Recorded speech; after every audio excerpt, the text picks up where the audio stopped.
జై. మన జూమ్లో ఉన్న గురులకు, భక్తులకు, మాతలకు ద్వాదశి నమస్కారం తెలియజేసుకుంటూ శ్రీ నిష్కల్మచానంద పోతరాజేంద్రయ్య ప్రభు మహారాజుకు జై. శ్రీ పూర్ణానంద బ్రహ్మస్వామి పాదపద్మలకు శిరస ద్వాదశి నమస్కారం తెలియజేసుకుంటూ మన పరంపర గురువులు వాళ్ళు ఎంతో శ్రమపడి ఈ బోధను మన వరకు అందించాలంటే ఆ మహానుభావులు ఎంత కష్టపడ్డారో, ఎంత నష్టపడ్డారో, ఎన్నిటికీ ఓర్చుకున్నారో. కానీ వాళ్ళు గ్రంథాలు చేసి గ్రంథ రూపకంగా, పద్యాల రూపకంగా మనకు అందించాలంటే వాళ్ళ శ్రమను మనం వర్ణించలేము. వాళ్ళ ఆశయమే మనం. వాళ్ళ ఆశయం వృధా పోకుండా ఉండాలంటే మనం వాళ్ళలాగా కొంత కాకుండా కొంతన్నా మనం తెలుసుకొని ఆచరించి విచారించి వాళ్ళ బోధ ఇక్కడ దాకా వచ్చిందంటే మనం కూడా గురు రుణం ఎట్లా తీర్చుకుంటామంటే తను చెప్పిన ప్రబోధను మళ్ళీ నలుగురికి వినజెప్పినప్పుడే, మన వల్ల వాళ్ళు తరించినప్పుడే ఈ బోధ. మైకులు బంద్ చేసుకోలేమ్మా. అట్లా వాళ్ళ రుణం తీర్చినట్టు అవుతుంది. ఈ సావులేని బోధ, ఇది సావు ఉండేది ఉంటే ఇది ఎప్పుడో ఖతమైపోవు. కానీ అది ఇన్ని సంవత్సరాలకు ఉండి మన వారికి వచ్చిందంటే చాలా ధన్యులం మనమే. ఎందుకంటే ఎన్ని ధన సంపదలు ఉన్నా కానీ అవన్నీ తాత్కాలికమైనవి. ఆ మహాన్ ఋషులు, ఆ మహా యోగులు, ఆ భోగులు కాకుండా యోగులు, సాధులు, సజ్జనులు, మహా పుంగపురుషులు, ఆ పురుషులకు మనం ఎన్ని మాటలతోటి ఎన్ని చెప్పినా కానీ అది కాదు, తాత్కాలికమే. వాళ్ళు చెప్పిన ప్రబోధనం మనం అనుసరించి చెప్పినప్పుడే అది దీనికి ఫలితం ఉంటుంది.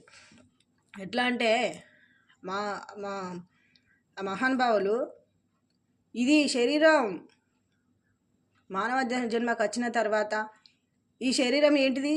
జనన మరణాలది. మన ప్రాణధర్మం ఆకలి తప్పులది. ఈ మనోధర్మం సంకల్ప వికల్పాలది. ఇది ఎప్పటికీ ఇంతేనా? దీంట్లో ఉన్న సారం ఏంటిది? ఈ మానవ జన్మ శ్రేష్టత్వం ఏంటిది అని తెలుసుకొని వాళ్ళు విచారించి దీనికే ఖర్చు పెట్టి, తన తెలివినంతా ఖర్చు పెట్టి జీవనం కొనసాగిస్తున్నారు. కానీ ఇది సృష్టి ఎట్లా నడుస్తుంది, ఈ దైవం అంటే ఏదో, ఇలా దేవుడు అంటే ఏది అని వాళ్ళు ఎన్నో గ్రంథాలు, ఎన్నో శాస్త్రాలు, ఎన్నో ఉపనిషత్తులు, మన సీతారామ ఆంజనేయ ఆ సంవాదము, జ్ఞానవాహిష్టము, యోగ వాసిష్టము, ఇవన్నీ వాళ్ళు గురుగీతలు, ఋగ్గుగీతలు ఎన్నో ఆ గ్రంథాలను దారులను చదివి విచారించి దాన్నున్న సారాంశాన్ని మనకు అందజేసిల్లంటే వాళ్ళకు ఎన్నిసార్ల శిరస నమస్కారాలు పెట్టినా వాళ్ళకు సరిపోవు. అట్లనే ఇప్పుడు దీనికి అధికారి అని ఇప్పుడు నరసింహాచారి చెప్పింది కదా. అధికారి అంటే గురువు ఎట్లా ఉండాలి, శిష్యుడు ఎట్లా ఉండాలి అన్నప్పుడు ఈ గురుగీత ఏం చెప్తుందంటే గురువుకునే ధర్మాలు చెప్పింది, శిష్యుడికునే ధర్మాలు చెప్పింది గురుగీత. ఈ అమ్మ ఇప్పుడు అన్నది కాబట్టి ఎట్లా అంటే గురవో నిర్మల శాంత సాధవో మితి భాషణ కామ క్రోధ వినిర్ముక్త సదాచార జితేంద్రియ. అంటే గురువు నిర్మలుడు ఉండాలి, నిశ్చలుడు ఉండాలి, సమబుద్ధి కలిగి ఉండాలి, సమరస బుద్ధి కలిగి ఉండాలి, ఈ నిర్మల శాంతిగా ఉండాలి. ఎన్ని ఆటుపోట్లు వచ్చినా, ఎన్ని అవివేకాలు వచ్చినా ఎన్నో ఉంటా ఉంటాయి.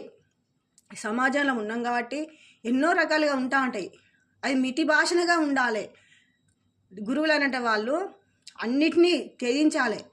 సాధు అంటే వాళ్ళకి ఎట్లా ఉంటుంది, సాధులు అంటే వాళ్ళ మనసు చిన్న పిల్లగానిలాగా ఉంటుంది. ఆ రకంగా మితి భాషణ కామక్రోధ వినిర్ముక్త సదాచార జితేంద్రియ. అంటే సదాచార జితేంద్రియ ఎప్పుడూ అనుష్ఠాన పరుడై ఉండాలి, నిత్య శుద్ధుడై ఉండాలి, నిత్య బుద్ధుడై ఉండాలి, గనుడు కావాలి, మునులు కావాలి, యోగులు కావాలి. గురువులు అంటే వాళ్ళు ఈ ఇంద్రియాలను జయించేవాడు కావాలి. అన్నం ఇలా తిన్నామంటే ఈ కూరలో బాగలేదు అని అంటలు కాదు. ఇక్కడ ఏది ఉన్నా కానీ పరమాత్మ ఇచ్చింది, గురుమూర్తి ఇచ్చింది కదా. ఆ రకంగా ఇంద్రియాలకు సుత దేనికి లోను కాకుండా ఈ మనసు ఎన్నో పరిపాలన, ఇది మనసు చాలా డేంజర్ది. దీనికి ఎప్పటికీ సముద్రం మీద అలలు ఏ రకంగా వస్తుంటాయో ఆ రకంగా ఈ మనసుకు అంతా ఎప్పుడు మాలిన్యం బట్టి ఉంటుంది. కాబట్టి ఎప్పుడు గురునామ స్మరణే ఉండాలి, ఆ గురునే భజించాలి. ఎట్లా అంటే కన్ను మూసిన కన్ను తెరిచిన కన్ను మరి ఇంతని లేక అనిశము నిన్నే స్మరించుండు గురుదేవా, నిన్నే భజించుచుంటిని గురుదేవా, నిన్నే వధించుచుంటిని గురుదేవా, నీకే నమస్కారం గురుదేవా అని ఆ రకంగా ఉండాలి.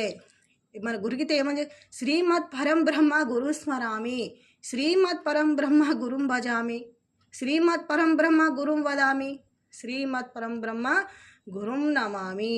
అంటే మనం పొద్దున నుండి మేలుకున్న తర్వాత తన నామస్మరణ చేసుకుంటూ ఉండాలి. ఎన్ని పనులు చేసినా మన పనిముట్లు ఉండేది కదా, ఈ వాకు పాని పాదం పౌ ఇవన్నీ ఏ పనులు చేసినా కానీ మనసు ఒకటి గురు పాదములు అందరూ పెట్టుకోవాలి. ఎప్పుడైనా ఆ గురువు నామస్మరణ చేసుకుంటేనే ఈ గురువుకి మన మనసును గురువుకి అప్పచెప్పాలి దాన్ని. ఎందుకంటే దానికి విడిచిపెడితే మొత్తం పూసుకొచ్చుకుంటుంది. మన బురదల కదా పంది ఎట్లా పూసుకొచ్చుకుంటుందో ఈ మనసు అట్లాంటిది. కానీ దాన్ని ఎక్కడ పోకుండా ఒక్క క్షణం సుత లిప్తకాలం సుత దానికి టైం ఇవ్వద్దు. నువ్వు ఎన్ని పనులు చేసినా దానికి మనసుకు అప్పచెప్పాలి. ఆ రకంగా ఆ గురుగీత అట్లా చెప్తా ఉంది. అంటే గురువుకు ఉండే లక్షణాలు ఇవన్నీ ఇట్లా ఉండాలి. ఎట్లాంటిది గనులు మునులు మెచ్చే బోధ కాబట్టి ఇది అందముగా గనులు మెచ్చదా, ఎందుకు మెచ్చరది దీన్ని ఇతర జనంబుల్. చంద్రుడు ఉదయం బందున సింధువు చెలరేగినట్లు చెలగునే చేర్లు కోనేర్లు బావులు నూతులేర్లు మందాయానలు పొందు మగవారే నుతి చేతు. ఎందుకు నుతి చేతు ఈలషండ పురుషులు అంటే దీనికి ఇది గనులు మెచ్చే బోధ, ఇది మునులు మెచ్చే బోధ, ఇది సాధులు మెచ్చే బోధ. దీన్ని అందరూ ఎందుకు రారు అన్నప్పుడు వాళ్ళంతా, ఇప్పుడు స్వామి ఒకసారి చెప్పిండు, నాగుంపామే పిల్లల గొయ్య స్వరాలకు అది పడిగేస్తుంది కానీ ఇతర పాములు ఎత్తుతాయా? ఇప్పుడు ఎన్నో జేరుపోతులు ఉంటాయి, ఎన్నో కట్ల పాములు ఉంటాయి, నుల్ల కట్ల పాములు ఉంటాయి, ఎన్నో తీర్ల రకాలు ఎన్నో తీర్ల పాములు ఉన్నాయి కానీ ఇవే పడిగెత్తాయి. అట్లనే ఈ బోధకు సుత అందరూ ఎందుకు రారు అంటే వాళ్ళు నుల్లకట్ల పాములాగా జేరుపోతుల్లాగా మన వానపాములాగా ఈ సమాజం ఆ రకంగా ఉన్నది. కానీ ఒక నాగుంబామే ఆ పిల్లల పోయే స్వరానికి అది పడిగెత్తిందంటే ఇది గనులు దీన్ని పడిగేస్తారు, ఇది మునుగులు పడిగేస్తారు. ఆ పడిగ ఎవరేస్తారంటే ఇప్పుడు మనమే ఎత్తుతాము. ఆ రకంగా గురువులు ఆ రకంగా ఉండాలి. గురువులు ఇప్పుడు ఎట్లా అంటే గురువు అంతటాన్ని శిష్యుని చేస్తారు ఇక్కడ. ఆ రకంగా ఒక నీ స్వరూపాన్ని చూపించినప్పుడు అద్దంలో ఒక పెడితే ఆ గురు స్వరూపమే శిష్యుని స్వరూపమైంది, శిష్యుని స్వరూపమే గురు స్వరూపమైంది. ఎట్లా అంటే స్ఫటికే స్ఫాటికం రూపం దర్పణే దర్పణో యదా తదాత్మాని చిదాకార మానంద సోహమిత్తుత. అంటే ఒక స్ఫటికలింగం దగ్గర ఆ స్ఫటికాన్ని ఇంకో స్ఫటికం పెడితే రెండు ఒకటే ఊపిస్తూ ఉంటాయి. ఆ రకంగానే అద్దం కాడికి పోయి చూస్తే తన స్వరూపమే ఊపిస్తూ ఉంటుంది. అంటే ఇక్కడ ఉపాధులు భేదం ఉన్నాయి తప్ప వస్తువు ఒక్కటే.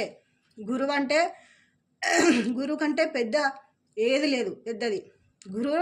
నగురోరధికం నగురోరధికం నగురోరధికం అన్నప్పుడు గురువు కంటే అధికమైంది లేదు లేదు లేదు అని 4 సార్లు వాళ్ళు బల్లగుద్ది చెప్పారు. ఆ రకంగా అన్నీ గురువుకు మిన్న ఏది పెద్దది కాదు, అన్నీ లగులువే. నువ్వు దేన్ని చూసుకున్నా కానీ ఇప్పుడు స్వామి ఏమంటాడు, ఒక పల్లె కంటే గ్రామం పెద్దది, గ్రామం కంటే మళ్ళీ గ్రామాన్ని చూసుకుంటే ఒక మండలం గొప్పది, మండలం కంటే జిల్లా గొప్పది, జిల్లా కంటే రాష్ట్రం గొప్పది, రాష్ట్రం కంటే దేశం గొప్పది అని మనని ఎట్లా ఎత్తుకున్నాడంటే మనకు చెప్పడానికి చిన్నపిల్లగానికి అన్నం తినిపించినట్టు చెప్పిండు. గురువు అంటే మళ్ళీ గ్రామం పెద్దదని, పల్లె చిన్నదైపోయింది, గ్రామం పెద్దదైపోయింది. అట్లనే మండలం పెద్దదైపోయింది, గ్రామం చిన్నదైపోయింది. ఆ రకంగా మనకి ఇక్కడ ఇది బోధ ఎట్లా చెప్పిందంటే ఆ అమితానందాలు రాలితే ఆ మాటలు వినుకుంటా అంటే. అట్లనే దేశానికంటే ఒక ఖండం పెద్దది, ఒక ఖండం, ఏ ఖండంలా 7 ఖండాలు ఉంటాయి, ఆసియా ఐరోపా ఇవి అని ఖండాలు ఉంటాయి. అలా ఖండం ఏ పెద్దదంటే ఆసియా ఖండం పెద్దదని. ఆ రకంగా మనకు అర్థమయ్యే రీతిలా ఇట్లా సముద్రాలు ఉన్నాయి, సప్త సముద్రాలు ఉన్నాయి. కానీ ఆ సముద్రంలో పసిఫిక్ సముద్రం పెద్దదని చెప్పిండు.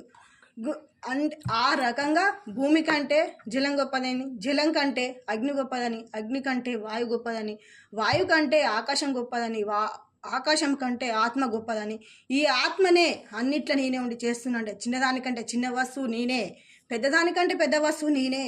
ఈ రకంగా ఉండి నేను వ్యవహారం చేస్తున్న అంత పెద్ద రహస్యాన్ని మనం గురువుల ద్వారా విన్నామంటే, ఈ మానవ జన్మకు వచ్చినందుకు ఏ రకంగా వినాలి అంటే, గురువు చెప్పిన ఎన్నో చెప్తాడు. పాపం బ్రహ్మస్వామి నరాలు గుంజేటట్టు బోధ చెప్తాడంటే ఇంకా ఏమైనా ఉన్నదా? ఇంకా ఆయన మాట వినడానికే మనకు అది ఎంత అంటే ఆ చెప్పరాని బాధ అది. ఆయన మన కొరకు పొద్దున సాయంత్రం బోధ చెప్పుకుంటా, మళ్ళీ ఎన్నో దేశాలు తిరుక్కుంటా, ఎన్నో రాష్ట్రాలు తిరుక్కుంటా ఈ బోధ ఇట్లా అందజేస్తుండు మానవాళికి అని అన్నప్పుడు మనం తన స్వరూపం ఎందుకు రావద్దు? స్ఫటిక రూపం అన్నప్పుడు తన రూపాన్ని ఎందుకు అవద్దు మనం? అంటే ఎంత చెప్పినా కానీ మన బూడిదలో వచ్చిన పన్నీరే కావద్దు. ఈ రకంగా మనం ఎట్లా అంటే, ఈతాపేక్ష మనుజులు నూతి చేరి నిలిచి నోటగలిగిన ఈతేల వచ్చు వారికి చేతులతో నీళ్ళ మీద చేరి ఈదెకను మును నేర్చిన వారి ఈదించకను. అంటే ఒక ఈత రాకుంటే ఒక వాగులనో ఒక బాయిలనో వేసినాక అక్కడ ఈత వచ్చిన వారు ఉంటేనే మనకు తెలియజేస్తారు. ఈ రకంగా ఉంటే చేతులతోటి ఇట్లా నీళ్ళను అంటే నువ్వు అట్లా నీకు ఈత వస్తుందిరా నాయన, అలాగే మునుగాకుంటూ ఉంటావు అని మనకు ఆ రకంగా చెబుతారు. ఆ రకంగానే మనం నువ్వు గురు దగ్గర పోయినాం ఇన్నాం అని అంటే అది ఎట్లా విన్నావు? ఏం చేసినావు? దాన్ని ఒక పంట పెట్టినావు. ఆ పంట పెట్టినాక దానికి సరైన టైంలో దానికి పిండేసుడు, దానికి కలుపు తీసుడు, ఈ మొక్కలన్నీ చెడు మొక్కలు ఉంటాయి, అలా గడ్డి మొక్కలు, ఆ మొక్కలన్నీ తీసేసినప్పుడే ఆ పంట పైరికి వస్తుంది, అది దిగుబడి వస్తుంది. ఆ రకంగా గురువు చెప్పిన మాటలను మనం దాన్ని ఒక నిధిలాగా దాచుకొని దాన్ని సమయానుకూలంగా పాటిస్తూ ఈ రకంగా మనం ఇది ఎందరు మన శిష్యుడు ఇప్పుడు అధికారం అంటే గురువు ఇట్లా ఉండాలి, మరి శిష్యుడు ఎట్లా ఉండాలి అంటే కొన్ని శ్లోకం ఉన్నది, దుస్సంగంచ పరిత్యాజ పాపకర్మ పరిత్యజేతు చిత్త చిన్వమిదం యస్య తస్య దీక్ష విధీయతే.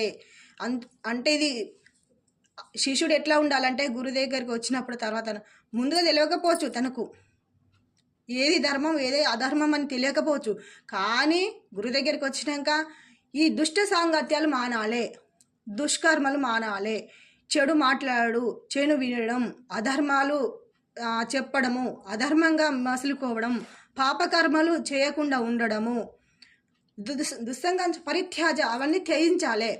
పాపకర్మలు అంటే ఏంటి? మనం ఎవరిని దూషించినా అది పాపమే అవుతుంది. మన నుండి ఎవరైనా పడ్డా కానీ అది మనకు పాపమే.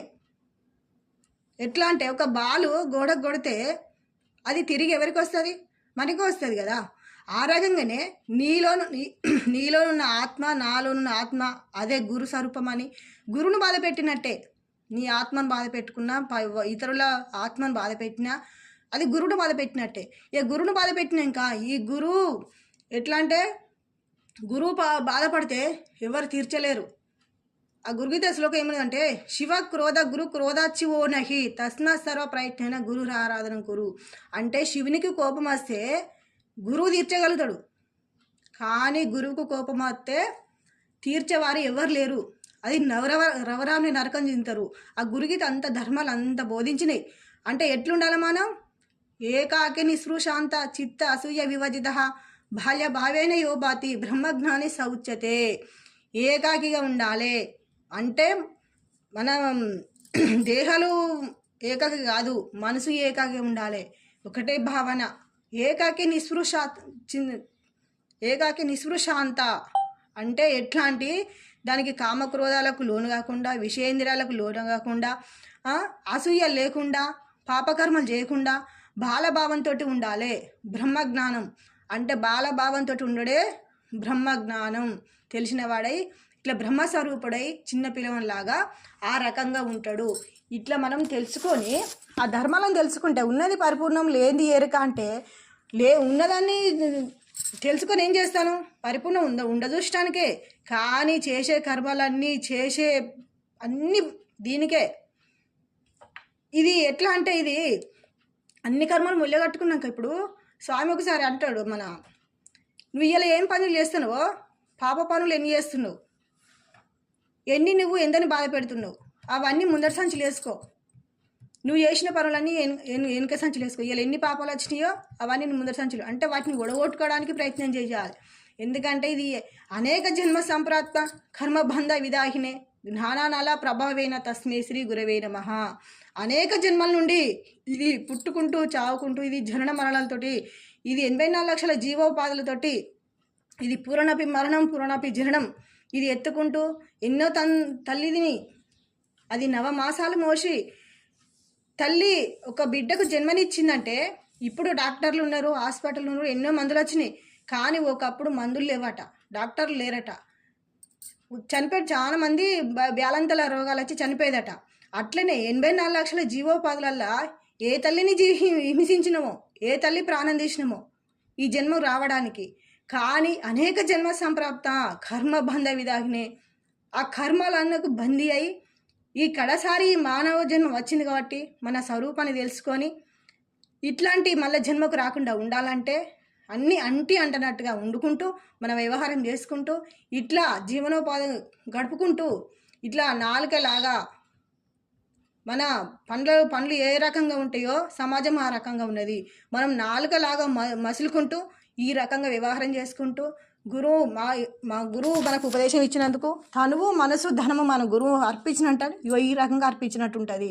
మాటల కొద్ది కాదు, మాటల భేదమే కానీ దాంట్లో ఇచ్చినట్టు ఎక్కడున్నది. మనం మన కామక్రోధాలను ఒడగొట్టుకున్నప్పుడే మన ఈర్ష్య దేశాలు ఒడగొట్టుకున్నప్పుడే మనకి ఇది నాది కాదు, ఇదంతా నేను వచ్చినప్పుడు పట్టుకరాలేదు, ఈ ఆస్తులైనా ఈ పిల్లలైనా ఏదైనా నేను పట్టుకరాలేదు, ఉన్నప్పుడు అన్నీ చెయ్యి, కరెక్ట్ చెయ్యి. ఇంగితం నెరిగిన సద్గురు పుంగవచే నరుడు ముక్తి భుక్తి క్రియలను అసంగము లెడిలిన శృంగారమే వాంచేష్ట చూసేవారలకు వాడున్నట్లు తోచేవారలకు. ఈ రకంగా నలుగురు మెచ్చేటట్టు భోజనం చేయాలంటారు, నలుగురు మెచ్చే మాట మాట్లాడాలంటారు. అందరినీ మనల్ని తిడతాండ్రు అంటే మన దగ్గర ఎన్ని లోపాలు ఉన్నాయో మనకు తెలియదు. అది ఇప్పుడు మన గురువు చెప్తాండు ఇవన్నీ 10 మంది నిన్ను తిడతాండ్రు అంటే నీ దగ్గర ఏదో లోపం ఉందని చెప్తారు.